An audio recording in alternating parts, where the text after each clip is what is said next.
I just hope the government knows what they are doing.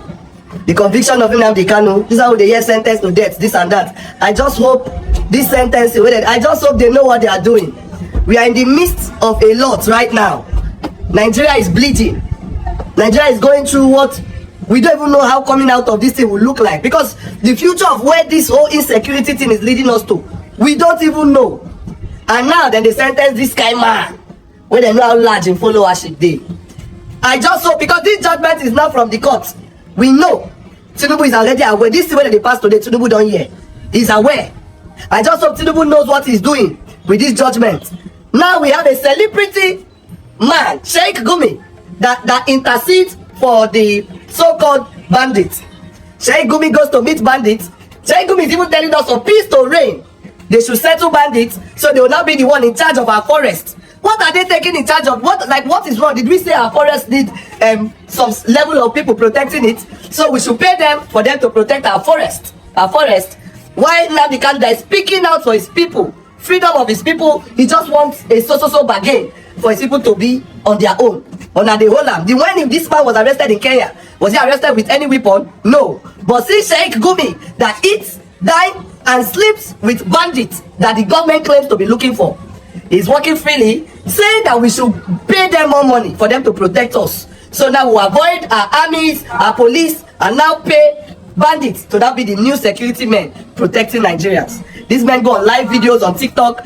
Nobody can trace them. In Borno State, they've spent over 2.something billion naira in settling bandits currently in Borno State. But if you check their health sector, health system, nothing to write home about. Bandits now come into the peace negotiation meeting as celebrities. They bounce canopies, bring DJs, wait for them. They come in like Two-Face, the DBS, the Whiskey, the Davidos, and when they come, they are now being celebrated. These are the same people that are killing our generals, taking the lives of people. We just witnessed what happened in Kwara State. But there is a man that sleeps with these people, but that man is free. Nnamdi Kanu sentenced to death. Tinubu, I hope this this move, I hope you are ready for the outcome. That's all. I just hope you are ready. You are tagging Nnamdi Kanu a terrorist, but Sheikh Gumi is a man of God. Wow, that is you. It's very complete. Final written address is my Lord, must be granted.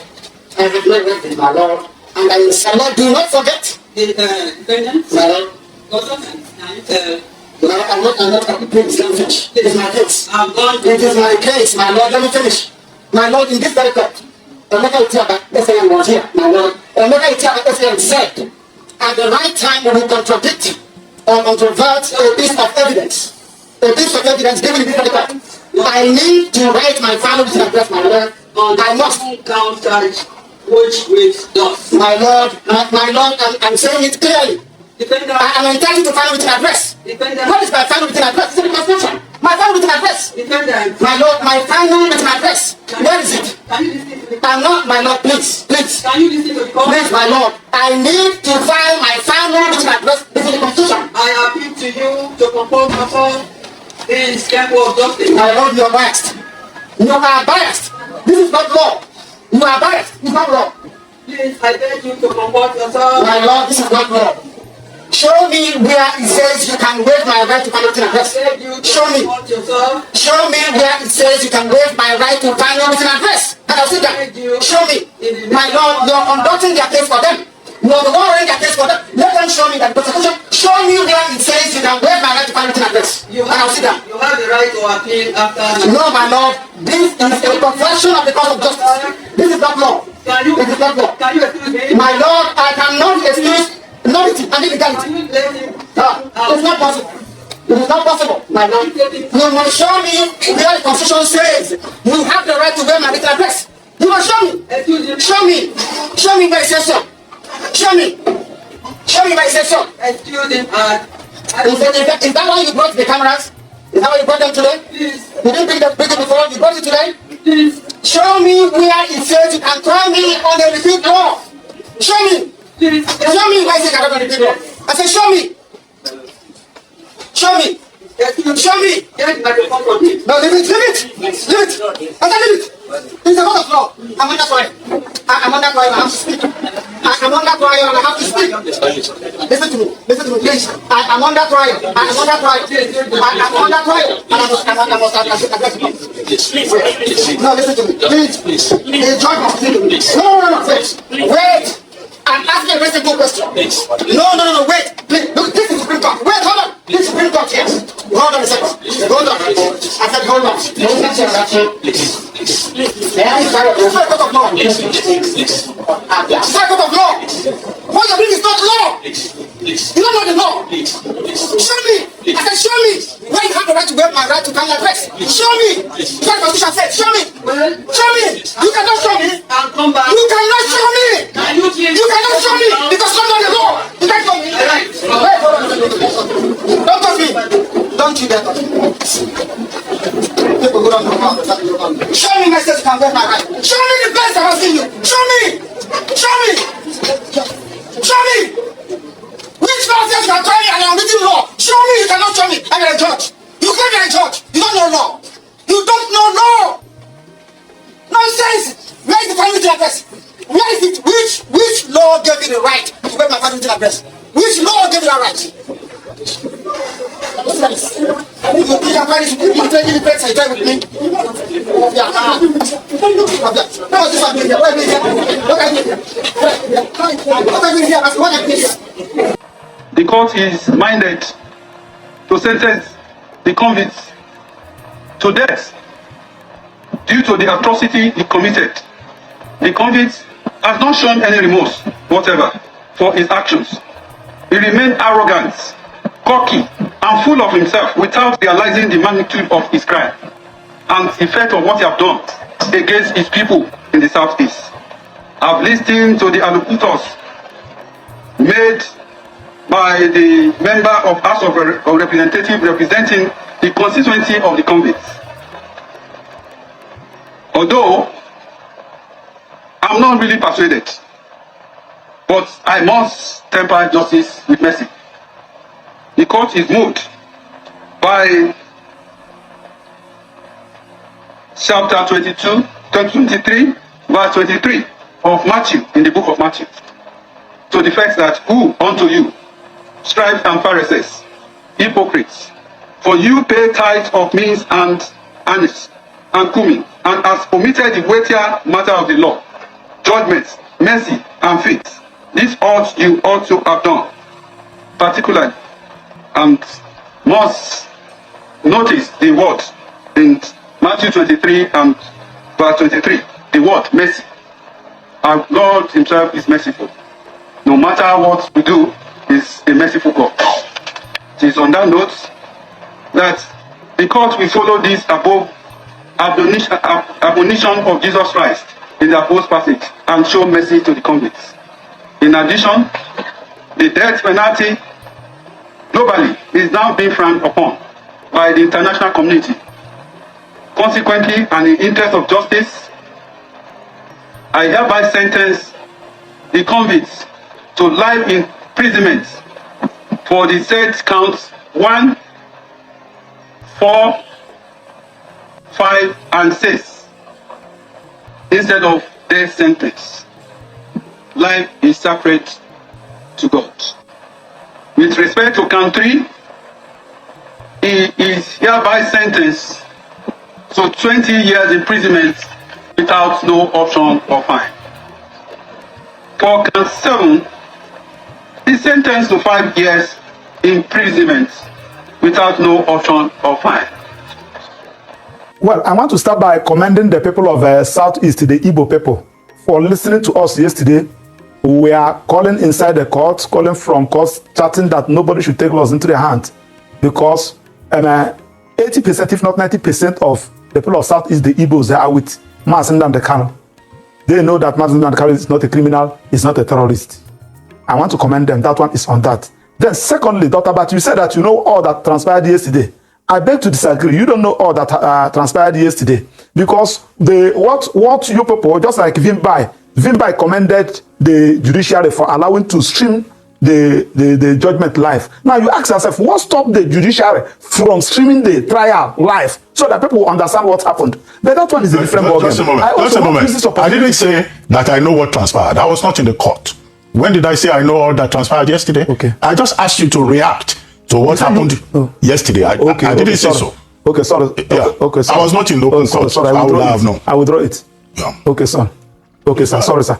Now, I also want to join. I want to call all well-meaning Nigerians to join hands into this matter, so that the Court of Appeal will set aside this judgment. But I want to tell you that as at yesterday, when the judgment was given, there in America, where our delegates were facing the U.S. Congress, one of the congressmen now raised this issue. He narrated the kind of injustice Nnamdi Kanu have suffered in the hands of Nigeria, as if the man is a Nigerian. So most of the times when you are talking, these people get information more than you. Let me just start by saying that Nnamdi Kanu has suffered the highest injustice any other person can suffer in the whole world. Here in Nigeria, in his own country. One, he was enjoying his bail. Government, the prosecutor, who is prosecuting him, went to his house in Afaruku, unprovoked, and they killed 38 persons and left with the 13 corpses. As we speak, as we are talking about, as a result of that, he lost the parents. Now, as if that one is not enough, Nnamdi Kanu ran away and deposed affidavits from Israel. My Lord, I'm in Israel. Look at the circumstances that made me to run away. The affidavits who have it is in the court file. Please, if my Lord can guarantee my security, I will come back to face my trial. While that one was on, he was unlawfully brought back to Nigeria here. And the United Nations, through their special rapporteur, gave a decision saying that Nnamdi Kanu is not a terrorist. Nnamdi Kanu never joined bail. That, as a matter of urgency, that Nigeria should release Nnamdi Kanu. They refused that judgment. Federal High Court in Umuahia look at all the whole matters we filed, and they said that Nnamdi Kanu should be released, and that federal government should pay Nnamdi Kanu 50 billion naira. As we speak to you, the federal government has not complied with that judgment. The same thing applied to Enugu High Court and what have you. I'm not talking about that of Kenya. Coming back to Nigeria here, we continue with the trial. The Court of Appeal unanimously discharged Nnamdi Kanu, and they said that no court should try Nnamdi Kanu. Federal government refused to comply with that order, and they kept Nnamdi Kanu unlawfully for 9 days before they now filed what they call motion for stay in a criminal matter, the first in history. Now, when they filed the motion for stay, the matter gets to Supreme Court. Supreme Court, in looking at all these things, Supreme Court made an decision. One, that Nnamdi Kanu never joined bail. That court ought not have revoked his bail, and they condemned the attitude of military sending Operation Python dams in his house and massacred many people there. Right. And they directed the Federal High Court. Let me finish. Let me make this submission. And they referred the matter back to Federal High Court to continue with the trial, with the intention that the matter will continue with the Honorable Justice Binta Nyako's court. So when we get there, Binta Nyako now recused himself. The matter now get back to Justice Omotosho. Nnamdi Kanu took a fresh plea. That plea Nnamdi Kanu took before Justice Binta Nyako is no longer effective. He now took a fresh plea in a fresh court, starting de novo. Okay, now that was where the issue of repeal law comes in. Very good question, Mr. Vimbai. When you started the introduction of the program, I was following it up. You made mention of a final written address. And the Dr. Abati, thank God that Dr. Abati is also a good in this field, because I have been benefiting from his submissions and legal analysis. Now, defense is not compulsory that you will call a witness. It's not compulsory. Defense has to do with cross-examination. Defense has to do with you filing your final written address. Now, they tendered 34 exhibits. 34 exhibits, including Nnamdi Kanu's boxers, including Nnamdi Kanu's singlets, including Nnamdi Kanu's perfume, they collected in his room. Now, the judge relied heavily on all those doctored video clip. And anytime they want to tender anyone, after playing it, they will ask any objection. Our lead counsel said, my Lord, we will object, but we reserve our comment in our final written address. All these things are in the court record. This is how they tendered all the whole exhibits. And we plan to attack them on the final written address. Now, Nnamdi Kanu told you that, please, I'm supposed to enter my defense, but I want you to clarify one issue, especially the directive Supreme Court gave that these people should amend their charge. They should amend their charge to reflect on the proper law. And the issue I raised, you said no, you must enter defense. I will address all those issues in the final judgment. Before we could say Jack Robinson, you foreclose Nnamdi Kanu. When you foreclose Nnamdi Kanu, what are you expected to do? You should not for address, because Section 36 talked about Administration of Criminal Justice Act. Administration of Criminal Justice Act cannot take over the position of the Constitution. Section 36 said any person that is facing criminal trial is entitled to adequate time and facility. What is one of the facilities? Final written address. And So, Kara, is he still entitled to that if the judge feels he's being unruly and he's abusive and... I'm just curious. Yes, you feel he's still entitled if he's saying that this court is rubbish, you don't know law, he should still proceed. Is that what the law says? Let me address you. See, you have to separate your personal emotion from the adjudication of a matter before you. That is why I said that judgment yesterday was predicated on anger. But I don't want to go into that. Now, Nnamdi Kanu said, please, my Lord, I want to find my final written address. To address some issues, you on your own foreclose him. And when you foreclose him, because once parties have closed their matter, you expected to ask for final written address. Except the parties on their own said, my Lord, we're not filing any final written address. You're supposed to give them that opportunity of fair hearing. Let him file his final written address. You are not saying that you have used his motion he filed earlier as his final written address. Does that motion address all those doctored video clip that you accepted? Now, in all those video clips, the one that favor the prosecution, you take it.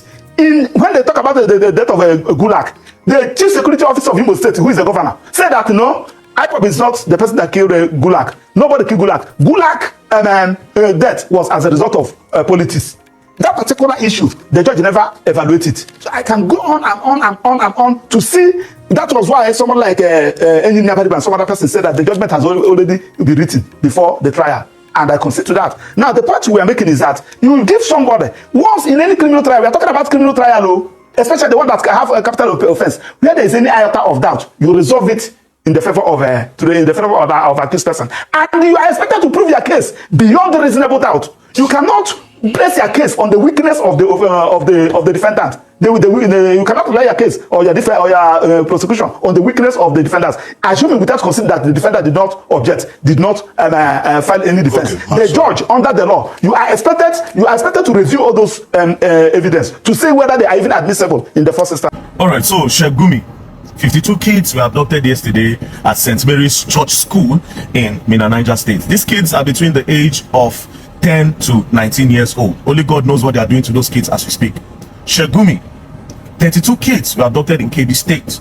Sheikh Gumi, while a church service was going on at CAC in Kwara State, terrorists entered into the church. They were shooting up, and at the end of the day, they killed some people. Not just that, they carried about 38 of them. And as we speak now, they are requesting for 100 million naira per head. Sheikh Gumi, please, I beg you, we need those kids back. These are your people. At the end of the day, I don't care if anybody's going to say you are defaming him, you must bring proof. Sheikh Gumi, these terrorists are your people. These terrorists are your people. You have said it before that these people are on a revenge mission. What revenge mission? What did they do to these people? What did they do to these people that they are revenging? Even if you want to revenge, why are you carrying kids from school? Why are you going into the churches? You are carrying girls? Which revenge mission? You went on saying that, oh, they are demonizing them. Why is the government demonizing them? That they should do a peace deal. We are not. Why are the government even thinking of peace deal? Soldier, police, DSS, if you don't know what to do, there's only one man that knows these people better than you all do in Nigeria. Go and ask Sheikh Gumi. Sheikh Gumi, me, if they will not answer, we beg you, Sheikh Gumi, please return these kids. If nobody will say it, I will say it. Sheikh Gumi, return these kids. And you are not a Muslim. You are not a Muslim. You are hiding under Islam to do all these things. Therefore, lying to these people. You are not a Muslim. You are a terrorist sympathizer. Sheikh Gumi, you are the only person that knows where these people are. You have been sympathizing for them. They say, show me your friend and I'll tell you who you are. Sheikh Gumi, return these people that your people have abducted. Return the 52 kids to their parents. Return the 32 kids that were taken in KB State. And these other 38 people, the one where they don't buy them. These other 38 people, please return them. And to the federal government, if you don't know what to do, let somebody else that know what to do to come up. President Bola Ahmed Tinubu, you have a lead. Carry Sheikh Gumi. Sheikh Gumi will point where these things are happening. He knows them. We are tired. We are tired. This is a video. This is him. You mentioned earlier that the bandits, the terrorist, needs convincing. you know, and we all know the havoc they've created, you know, in the society in Nigeria. They've raped women, they've killed lives, they've destroyed properties. So do we really need, do the government really need to convince these terrorists at this point? So when you say they have killed, yes, I know they have killed, but you see, if you know their psychology, they are on a revenge mission. Everybody knows the herdsmen, especially the flying herdsmen. They don't just attack people. We have been living with them for centuries. They don't attack people without any cause. So what I think government needs to do is to really bring them up together in a unison and in a holistic form, so that there is peace. And they are ready for that, because if you call them for peace, they come. So why is government afraid of listening to these people? They just want to demonize them and give read. Man is fearless. Just saying all those things. It's definitely a terrorist sympathizer. So Sheikh Gumi, you and government have your own. Please return those kids. And whatever revenge mission they have, I don't know what the problem is, who started it, but they should carry out their revenge on the people that started it. Don't go for the innocent kids.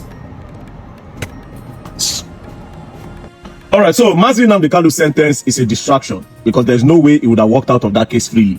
Unless if you're a delusional person, that you would have thought that they'll just let Nnamdi Kanu go. So just take your mind off it. But for now, as I'm talking to you, it is a distraction from the insecurity and the terrorist attack that's happening in Nigeria as we speak. And I'll tell you that for free. What's this sentence? Usually they're supposed to adjourn it. I don't know why they decide to do that today. Now what it's going to do is going to create further division. You see, for the past few days, outside Igbo Yoruba, we are condemning the church, the terrorist attack in CSC church that happened in Kwara State. Everybody join head, they criticize her. The abduction of the girls in KB states, everybody join here, they criticize them. But now, what this Nnamdi Kanu thing would do, just the watch, because I've already started seeing people starting to say, oh, that now Yoruba people be the judge, you know, that Yoruba Igbo, they don't already start that one. Just leave it, I promise you, just ignore everything. President Bola Ahmed Tinubu, where are the girls? President Bola Ahmed Tinubu, as we speak now, as we talk now, they took 38 people from that CSC church, and the terrorists are requesting for 100 million naira per head. That is 3.8 billion naira in Nigeria. As we speak now, we are surrounded in Nigeria by these terrorists. They can do anything they like. There are multiple videos of different bike men entering left, right, and center. This is a distraction. I'll tell you for free. Make everybody prepare themselves. This seminar they can't do say we enter now. Now we think they try to talk right from time. This is what I've been trying to say right from time. In short, when Nnamdi Kanu was talking about these things, it never was like this. Now we don't worse. Understand? He knows that it was not going to work out freely. He himself, Nnamdi Kanu, knows that they were never going to let him out. And like I said, unless if you're a delusional person, before you think they'll just let him go, no. He's going to be there. Life imprisonment, no. Yes, 20, 30 years. That time we don't grow up. Now we'll see him. But for now, President Bola Ahmed Tinubu, bring back our girls and stop terrorism in Nigeria. Or you resign. If you cannot play the role of the commander-in-chief of the armed forces and send your people into those bushes to stop this terrorism and stop this attack on Nigerians, the kidnapping, the buying of people, the entering of churches by gunmen, then you should resign.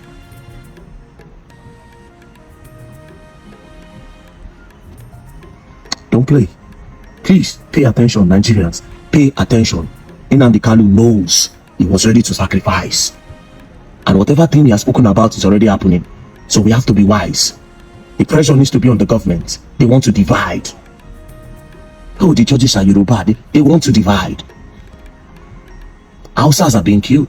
Igbos, they buy them. Yorubas, they buy them. Now everybody they buy. Christians are being buyed. Muslims are being buyed. Nigeria is not safe. Everywhere. Everywhere. Everywhere is surrounded. Everywhere. Pay attention. And for the youth, pay attention. It's 30 December. A lot of nothing even reach 30 December day. And also, please, if you know say you travel for December, I beg you with God, if you know say you follow road, make sure the transportation company gets you security, armed security men. It's not going to be funny this December. Thank you very much. Don't play.